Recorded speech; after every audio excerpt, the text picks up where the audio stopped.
قال حدثنا يعقوب بن إبراهيم قال حدثنا ابن علية قال حدثنا عبد العزيز بن صهيب عن أنس بن مالك رضي الله عنه قال قال رسول الله صلى الله عليه وسلم من الناس مسلم يموت له ثلاثة من الولد لم يبلغ الحنس إلا أدخله الله الجنة بفضل رحمته إياهم। সম্মানিত ভাতৃমণ্ডলী, আল্লাহ রাব্বুল আলামিনের প্রশংসা এবং প্রিয় নবী সাল্লাল্লাহু আলাইহি সাল্লামের উপর সালাত ও সালামের পর আজ জুমাবার 24শে জমাদাল উলা 1445 হিজরি মোতাবেক 8ই ডিসেম্বর 2023 আমাদের ধারাবাহিক আলোচনা সহিহুল বুখারীর জানাজার পর্ব নম্বর 19। ইমাম বুখারী রাহিমাহুল্লাহর জানাজার পর্বের অধ্যায় নম্বর 91। বিষয়বস্তু সম্পর্কে বলছেন ইমাম বুখারী রহমতুল্লাহ আলী, বাবু মা কিলা ফি আওলাদিল মুসলিমিন। এই অধ্যায় হচ্ছে মুসলিমদের অপ্রাপ্তবয়স্ক সন্তানদের সম্পর্কে যা হাদিসে বলা হয়েছে, অর্থাৎ মুসলিম ঘরে মুসলিম পরিবারে যেসব ছেলেমেয়েরা জন্মায় আর তারপরে নাবালক অবস্থায় মারা যায়, তাহলে তাদের ফজিলত কি বা তাদের বাবা মায়ের ফজিলত কি, এটি একটি বিষয়। আর মূল উদ্দেশ্য হচ্ছে যে মুসলিমদের সন্তানরা নাবালক অবস্থায় যদি মারা যায় তাহলে তারা জান্নাতি না জাহান্নামী, জি জান্নাতি না জাহান্নামী, এটি একটি বিষয়। তারপরের অধ্যায় আসবে 92 নম্বর অধ্যায়, বাবু মা কিলা ফি আওলাদিল মুশরিকিন। কাফের মুশরিক বিজাতি অমুসলিমদের ছেলে মেয়ে অপ্রাপ্তবয়স্ক যদি মারা যায় তাহলে সেসব শিশুরা ছেলেমেয়েরা জান্নাতি না জাহান্নামী, দুটো বিষয়। তো আমরা প্রথম বিষয় দেখি মুসলিমদের সম্পর্কে, মুসলিমদের সন্তানদের সম্পর্কে নাবালক অবস্থায় যদি মারা যায়। এই মর্মে 3টি হাদিস নিয়ে এসেছেন, দুটো পুরো সনদের সাথে ইমাম বুখারী রাহিমাহুল্লাহ থেকে বর্ণনা করে, আর একটি বিনা সনদে নিয়ে এসেছেন অধ্যায়ের পরেই। বলছেন ওয়াকাল আবু হুরায়রা রাদিয়াল্লাহু আনহু, বলেছেন আবু হুরায়রা রাদিয়াল্লাহু তাআলা আনহু আনিন নবী সাল্লাল্লাহু আলাইহি নবী সাল্লাল্লাহু আলাইহি ওয়াসাল্লাম থেকে বর্ণনা করে, অর্থাৎ রাসূলুল্লাহ সাল্লাল্লাহু আলাইহি ওয়াসাল্লামের হাদিস বর্ণনা করেছেন আবু হুরায়রা রাদিয়াল্লাহু তাআলা আনহু। হাদিসটি হচ্ছে মান মাতা লাহু সালাসাতু মিনাল ওয়ালাদ, কোন ব্যক্তির যদি 3টি সন্তান মারা যায়, ওয়ালাদ ছেলে হোক অথবা মেয়ে হোক, ছেলে সন্তান অথবা মেয়ে সন্তান যদি 3টি মারা যায়, অপ্রাপ্ত বয়স্ক, লাম ইয়াবলুগুল হিনসা, এমন ছেলে মেয়ে যারা সাবালক হয়নি, লাম ইয়াবলুগু পৌঁছেনি তারা যৌবনে, হেন্স যৌবন, যখন শরীয়তের দায়িত্ব মানুষের ওপর চেপে যায়, আর সেটা হচ্ছে সাবালক হওয়া। আর সাবালক হওয়ার বেশ কিছু লক্ষণ রয়েছে, চলেন দেখি, আপনাদের একটু পরীক্ষা নেওয়া যাক।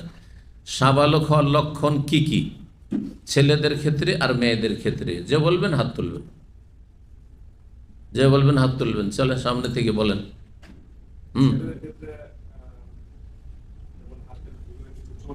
বগলের নিচে, হ্যাঁ, পশম বা চুল, হ্যাঁ, গজানো।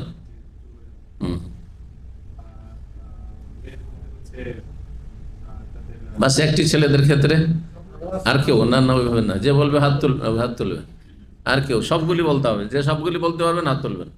হ্যাঁ,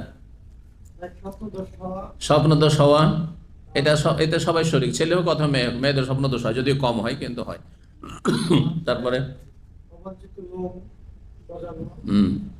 না, ওইটা স্পষ্ট না, এমনি শরীরও তো হয়। হ্যাঁ, নাভির নিচের, হ্যাঁ, পশম গজানো, হ্যাঁ, অথবা বগলের, একই। চলেন, জি। আর দাড়ি মোছে না, নাভির নিচে হোক কেন, যদিও নাভির নিচে আগে হয়, কিন্তু কথা হচ্ছে কারো এদিকে মোচ গজিয়ে গেছে আর বলবে নাভির নিচে গজায়নি, সাবালক হয়নি নাকি? এখন মোচ, দাড়ি অথবা নাভির নিচের পশম অথবা বগলের, সুতরাং অবাঞ্ছিত বলাটা বেমানান, সহি নয়। হ্যাঁ, বা অপ্রয়োজনীয় বলাটাও ঠিক নয়, কারণ দাড়ি রাখা ওয়াজিব। জি হ্যাঁ, চলেন, দাড়ি, মোচ অথবা নাভির নিচের পশম, বগলের পশম, এগুলো গজানো। জি জি, কয়টা হইল? স্বপ্নদোষ আর এগুলো শরীরে এসব দাড়ি, মোচ ইত্যাদি গজানো। হ্যাঁ, 3 নম্বর, ব্যাস 25 শেষ। না না না, এটা মন গড়া, এটা দেশি কথা হয়ে গেল। কণ্ঠস্বর পরিবর্তন হলে সাবালক না, ওইভাবে চাই না, যে বলবে সবগুলি বলতে হবে। আর কিছু আছে না? নেই? কে বলেছে? হ্যাঁ, আচ্ছা, কারো যদি এমনটা হয় ওই ক্ষেত্রে যে স্বপ্নদোষও হয়নি আর এদিকে দাঁড়িয়ে মজ কিছু দেখা যায় না, হ্যাঁ, কিছু গজিয়ে ওঠেনি, কালো রেখা টেখা হয়নি, এগুলো হয়নি, বুঝতে পারে। আর ইন্ডোনেশিয়া আর নেপালি মার্কা যদি হয় তো হইতে পারে, তাই না? তো এইসব কিছু যদি না হয় তাহলে কি সাবালক বলা যাবে না? কখন সাবালক হবে? ছেলেদের ক্ষেত্রে 15 বছর বয়স, মেয়েদের ক্ষেত্রে না, ছেলেদের ক্ষেত্রে 15 বছর। মেয়েদের ক্ষেত্রে 15 কখন বলে? যখন তাদের আরও কিছু লক্ষণ আছে সাবালিকা হওয়ার, সেগুলি যদি না দেখা যায় তখন, কিন্তু সাধারণত চলে আসে। আচ্ছা, মেয়েদের ক্ষেত্রে অতিরিক্ত আছে কিছু, এটা কে বলবে? ওই যে মানে সবাই মিলে মিলিজুলি সরকার মানে একা বলার কাউরি সাহস হইল না, সবাই মিলে একে অপরের সহযোগিতা। মাসিক চলে আসে, হ্যাঁ, মাসিক। আর সাধারণত মেয়েদের ক্ষেত্রে মাসিকটা আগে আসে, স্বপ্নদোষের খবর নেই, কারণ মেয়েদের এমনি স্বপ্নদোষ খুব কম হয়। আর তারপরে ধরেন যেসব পশমের কথা বলা হলো সেগুলি গজায়নি, তাদের দাড়ি মোছে নেই কিন্তু বগলের আছে, তারপর নাভির নিচের আছে, তো এইসব পশম গজায়নি। তার আগে সাধারণত কি হয়ে যায়?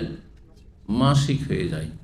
মাসিক 8-9 বছর হয়ে যেতে পারে, 9 বছর হয়ে যেতে পারে। এখনও এখানে আমি মাসলা জিজ্ঞাসা করছি মেয়ের বাবা কয়েক বছর আগে, যেহেতু পরিবারকে ভালো করে আছে থেকে চিনতাম, 9 বছর বয়সে মেয়েটার বুঝে এরকম মাসিক গেছে, মেয়ে তো কিছু বুঝে না, হয়তো তাকে শিখাইতে হবে। এখন প্রবাসের সমস্যাটা হয় কি, আমাদের দেশে লজ্জা এত করে যে মা মেয়েকে এগুলো শিখাবে, এগুলো শিখাতে চায় না। আমাদের দেশে মানে পারিবারিক বা সামাজিক অবস্থাটা অন্যরকম। দিন শিখার ক্ষেত্রে, শেখানোর ক্ষেত্রে খুব লজ্জা, না, মোটেই না। ইন্নাল্লাহ লা ইয়াস্তাহি মিনাল হক, হাদিসে রয়েছে, আল্লাহ হক কথার ক্ষেত্রে, দিনের মাসলা মাসে জানার ক্ষেত্রে লজ্জা বলে কিছু নেই। শিখতে হবে, শেখাতে হবে। ছেলের স্বপ্নদোষ হয়েছে আর বাবা লজ্জা করছে, ছেলে লজ্জা করছে, তাহলে তো নাপাক হইতে যাবে না ছেলে। আর সাবালক হয়েছে, তার সালাত ফরজ হয়ে গেছে, আপনি খবরই নিলেন না, না, অবশ্যই শিখাতে হবে। আমাদের সমাজে কে শিখাবে? বড় বোন থাকলে ছোট বোনকে শিখাবে, না হলে ভাবি শিখাবে, হ্যাঁ, বান্ধবী শিখাবে, কিন্তু মা মেয়েকে শিখাবে না। না, মায়ের ফরজ শিখাইতে হবে, বাবার ফরজের ছেলেকে শিখাইতে হবে। জি। তো